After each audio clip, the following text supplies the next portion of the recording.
માસાએ ભાણીને pregnant કરી દીધી। જી હા, આ શરમજનક ઘટના અમદાવાદની છે। ફાર્મા ઇન્ડસ્ટ્રીમાં કામ કરતા માસાએ ભાણીની એકલતાનો લાભ ઉઠાવીને ભાણી સાથે શારીરિક સંબંધો બાંધ્યા અને ભાણીને પ્રેગ્નેન્ટ કરી દીધી।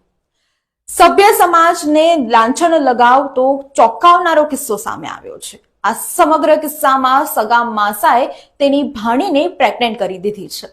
અનેક યાતનાઓ સહન કરતી ભાણીએ આખરે કંટાળીને આત્મહત્યા કરી દીધી છે। અનેકવાર માસાએ ભાણીની એકલતાનો લાભ ઉઠાવીને ભાણી સાથે શારીરિક સંબંધો બાંધ્યા હતા।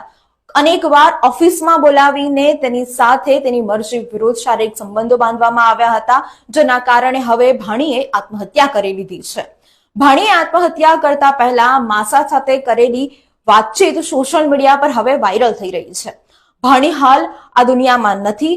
યુવતીના મિત્રએ આ સમગ્ર ઘટનાની વાત તેના પરિવારજનોને કરી હતી અને આખું ભાંડો ફૂટ્યું હતું, જેને લઈને હાલ પોલીસ તપાસ ચાલી રહી છે। પણ આ ઘટના ચોંકાવનારી છે, જેને લઈને સભ્ય સમાજમાં હવે સંબંધોના બાબતે વિચારણા કરવી જરૂરી બની છે।